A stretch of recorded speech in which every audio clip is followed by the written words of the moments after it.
here's what, and definitely put this list up here. All this really encompassed the Gilded Age, all up here. All these things that you need to know around 1865-ish to about 1898 or 1900 is happening around this. I'm going to be saying a lot of dates today, but you don't have to know those dates. I keep emphasizing this. Please look at like all the things that this kind of the subset of the Gilded Age. It's really from yesterday, Reconstruction, Manifest Destiny 2.0 or Part 2 here that on there.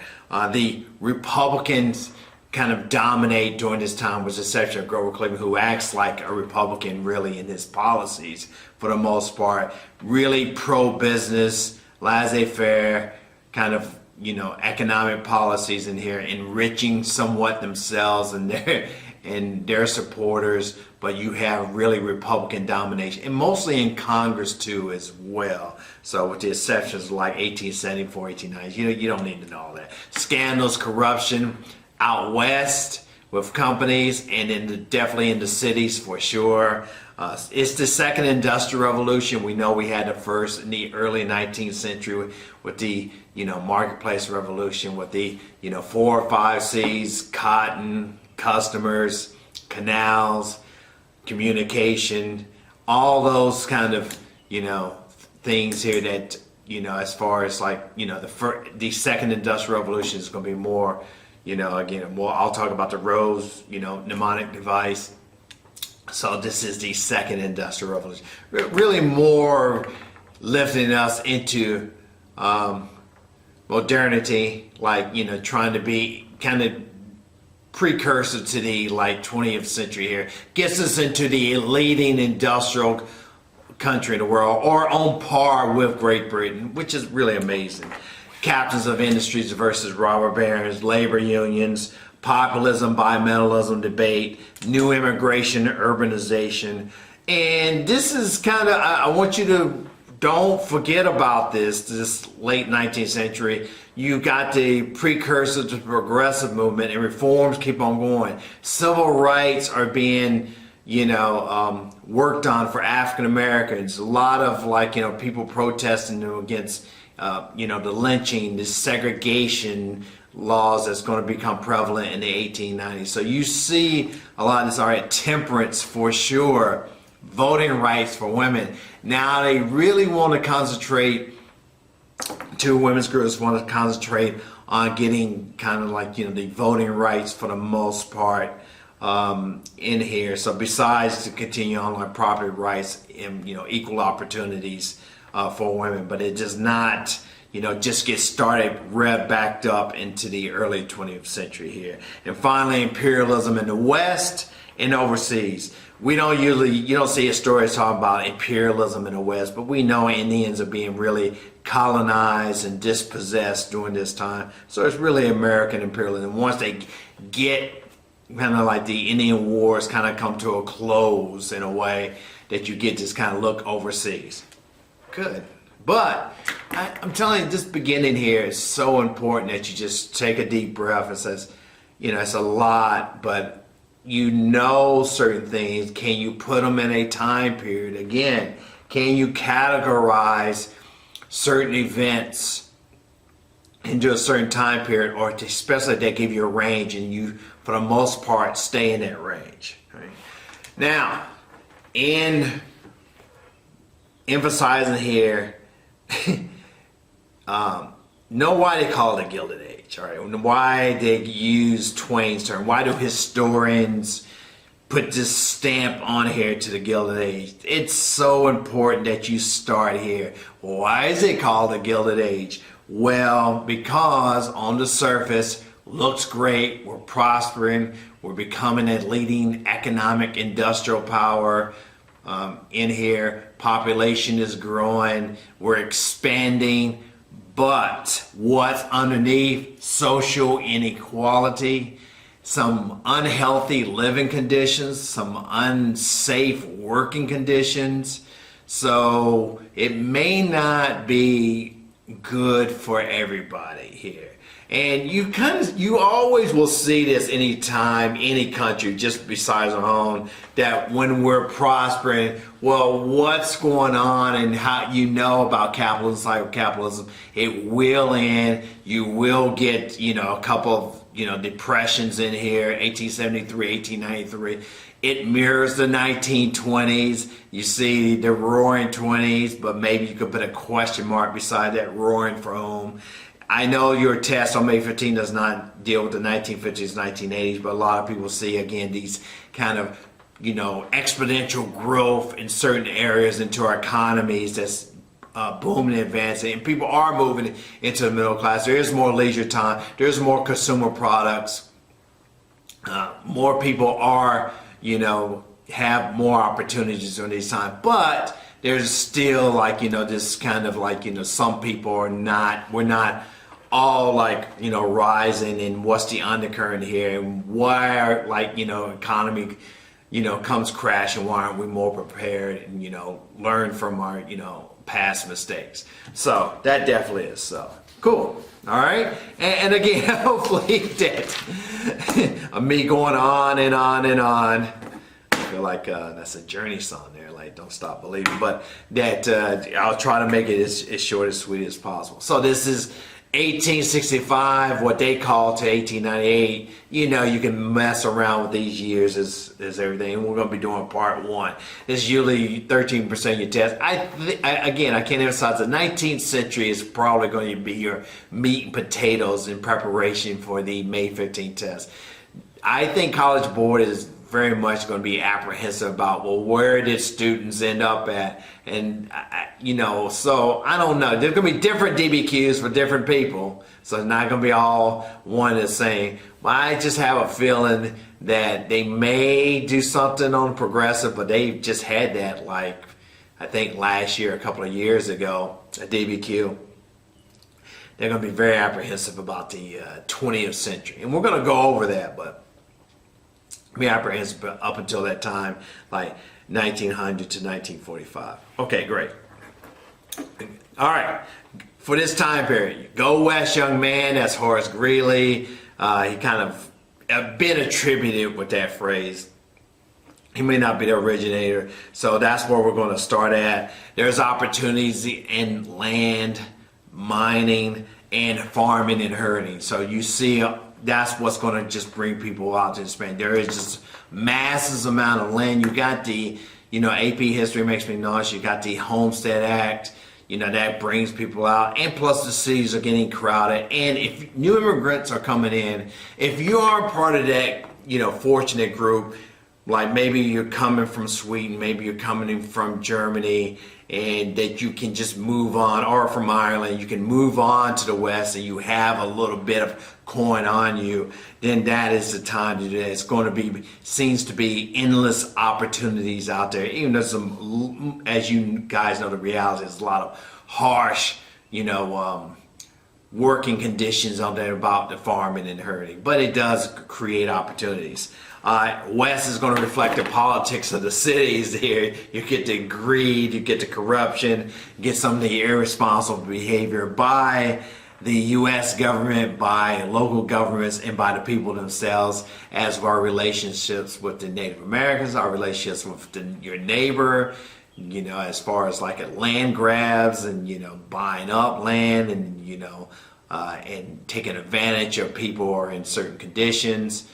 And, just really being somewhat, not the best people, best behavior that was going out here west. All right. What we definitely have to know, this is always getting to the heart of the video here in a way, but I told you, you better know what's happening during the Gila.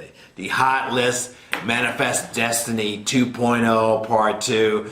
And did the picture up here of the progress, American progress. This painting been since first grade, the allegory to Manifest Destiny. You're like, but Mr. Price, when did this kind of concept of Manifest Destiny?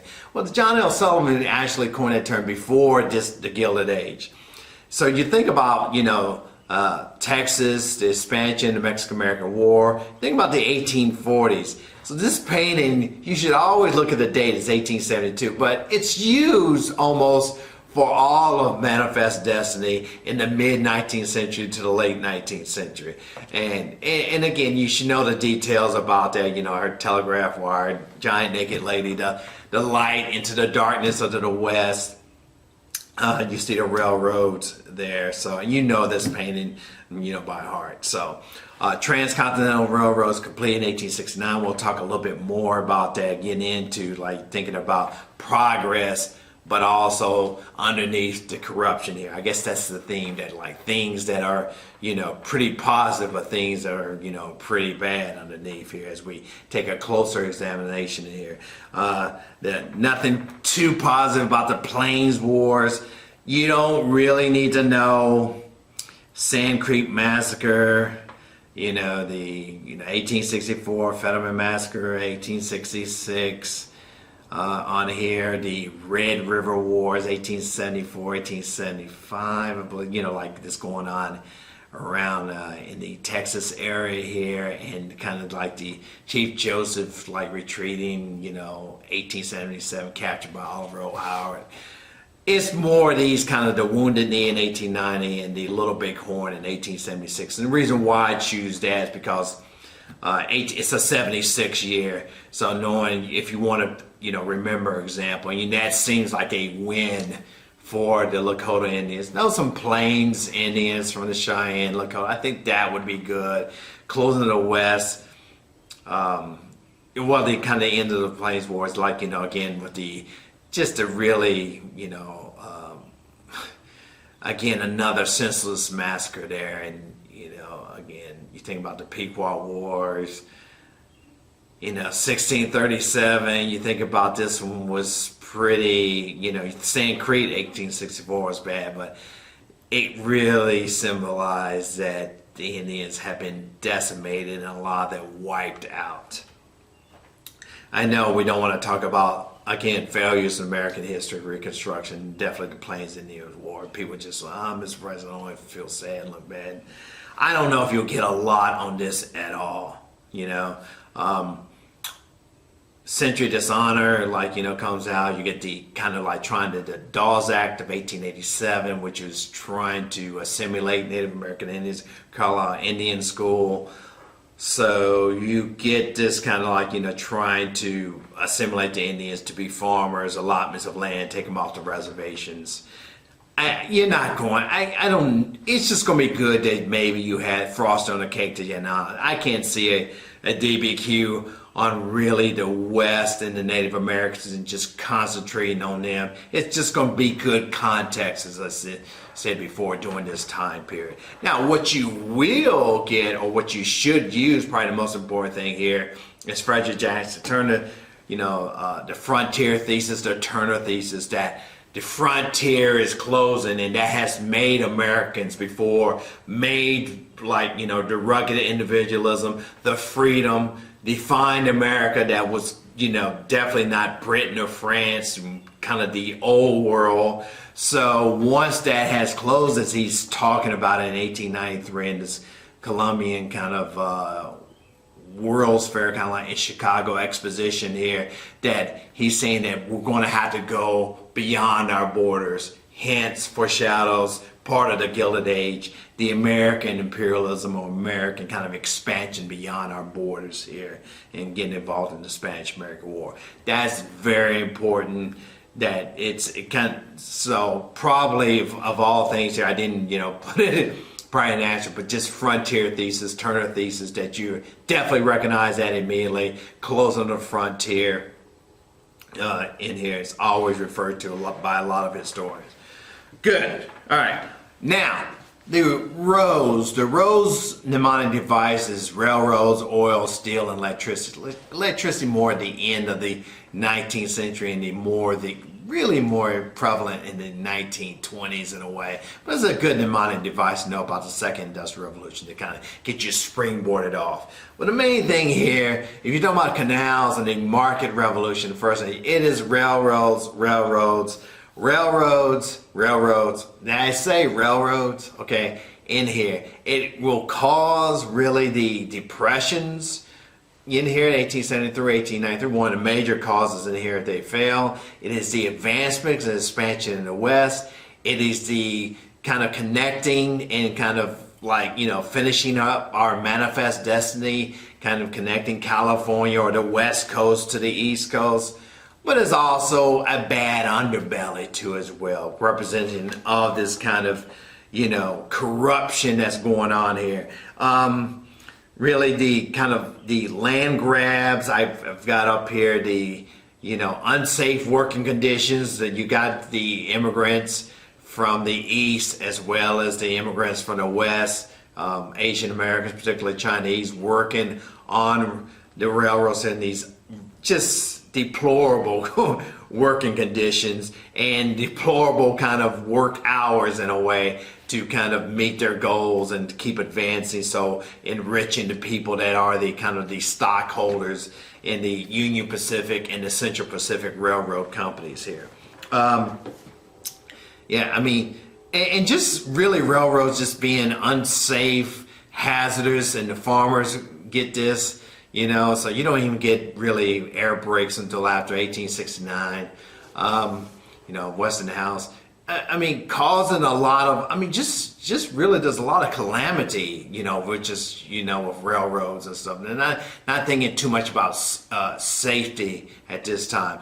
The railroad rates that are just in rebates that are given to the rich and powerful business owners or people who have the money and and other people not. A lot of this stuff is not going to be solved really until the late 19th century, early 20th century, or even addressed in a way here. So this is, and probably the biggest representation of this that, of all the grant scandals, you don't have to know the Whiskey Ring, Gold Ring, Corner, and all that Belknap scandal and all that, is the Credit Mobilier scandal here. So the kind of sham construction company that's created by the railroad companies on the Transcontinental Railroad, that you really would get these, again, investment into this stocks in here by this company that they own, that will reap the benefits.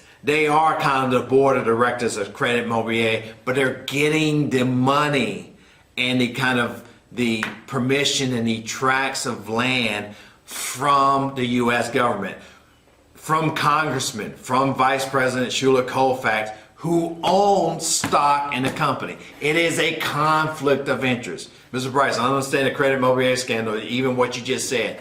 Well, you can't just create a company and you want the value of the stock to go up. So how do you create the value of the stock to go up and that you own this stock? Well, by infusing government tax dollars, not taxes from personal income tax, but tariffs and the sales of land into the stock, enriching yourselves in that. So it is a conflict of interest. You cannot do that. You're gaming the system here with the Credit Mobilier scandal.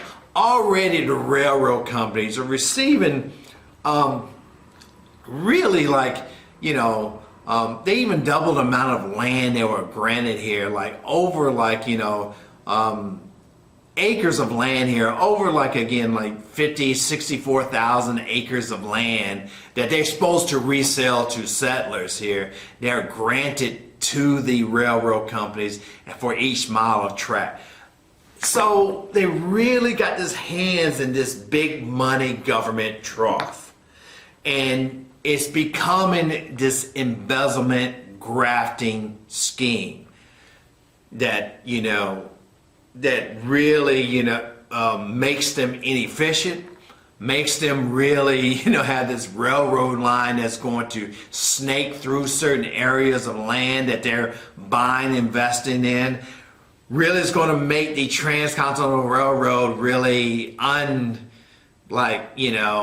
unusable in 2 or 3 years, and many the tracks of the Transcontinental Railroad are going to have to be rebuilt. So it's not this kind of just this glorious thing when they made a proprietary point that there are some things here that really is making this, that's going to shed the light. Along with the newspaper scandal around this time of the Credit Mobilier scandal that people have shown the light of here. By the way, Grant did not have any stock in Credit Mobilier or anything about that. So it really is a scandal that starts in the early 1860s. Before Grant is president, but I know people always like to historians say Grant, oh yeah, all the scandals, and he's never really like head of any scandal himself. Trusting people too much. That's kind of like his loyalty from probably it as being a soldier and a general in the Union Army. Anyway, so you get this kind of at this time here, if you want to think about, and you're already probably thinking about, well, what's happening in the cities. Boss Tweed, Thomas Nast, all the political cartoons that we've again over and over, the political machines, the, you know, again, the grafting of government money to use on a, like, you know, construction of a courthouse that should have been, you know, should not be $12 million like that, you know, and the Tweed ring, Boss Tweed's paying his own people. All the words that you do not really have to know, but you know one word that you do have to know. It's all about patronage and your supporters. So you get the cronyism, hooking up your friends. You get the nepotism, family that's like hooked up in like, you know, certain positions or supervisor positions in here. And it's all goes to this patronage spoil system in here that's pretty corrupt and representative of this time. That's kind of exposed to as well. And I think and I've told this before, if you want to think about this time, this is what a lot of countries around the world are experiencing, their Gilded Age, where money is coming in, but who is reaping the benefits? And if your country is not at this time where you're giving like a lot of health benefits, a lot of retirement benefits, then you have a hand into this money trough, and it makes you kind of have the temptation to become corrupt and produce these corrupt systems in here. And again, this is the time of money, and money being in capital being around. Well, who's enriching themselves? It's the temptation of that. And we get attempts for correction, and the correction is kind of like, you know, some of the legislation, Supreme Court decisions. You don't have to really know these. If you get a document, you'll probably get a decision in Munn v. Illinois, 1876, really 1877. But I like to use that because Wabash in 1886 versus Illinois says that, you know, that states can't regulate the railroad industry. Munn was pretty favorable kind of a decision for the states and the regulation of railroads. Wabash kind of counteracts that. The Interstate Commerce Act in 1887, which creates the Interstate Commerce Commission, on paper looks good. You get set regular rates that's consistent. You can provide these rebates. You had to do all these things. The Interstate Commerce Commission is trying to correct all the abuses. Really no enforcement. As what we say here, a lot of these acts, like the Pendleton Civil Service Act, 1883, sets the stage for that you will get the government offices instead of the spoil system of patronage by merit. You know, it goes back to that, you know, Confucius idea of the civil service system. The best people get these government positions in here, the ones that are qualified. But really, most of this, along with we'll talk about tomorrow, the Sherman Antitrust Act 1890, pretty much to use the word anemic. You know, when you you have like a low red blood cell count that you can't really, you know, have any energy or any strength to really enforce this. This is part of the Gilded Age that will produce the Progressive Era to try to put some teeth and into some of the enforcement power, into some of this legislation that was already passed, and maybe even pass additional legislation in here. All right. So, and that's good. I think that's more than enough for right now, because again, tomorrow I'll talk about the characteristics of the second industrial revolution. You know, talk about the men who built America, and you know, what were they, robber barons or captains of industry here, and talk about again the effects upon that and the kind of labor response to that, and maybe we can kind of finish, not tomorrow, but Thursday. Because I'll do 3 a week and kind of like, work on your grades. And, I got to meet with the other teachers tomorrow. That we will definitely like look at that and see how much I can get into the response here. Think in a way, and kind of populism and all that movement was a response along with the labor unions. Maybe if a little bit long, but that would be kind of good to kind of finish that up on Thursday. And again, most of this, try to get it together, bring it all in, look at all my annotations, take notes, whatever it may be, handwritten type. You don't have to watch my face. You can just listen to things here, or, stop it and just take down what you need to know as you're going on and learn for yourself. That's the best way. Guys and ladies like that. So have a good day, and, keep a schedule up. Hopefully, again, you're taking time for your work.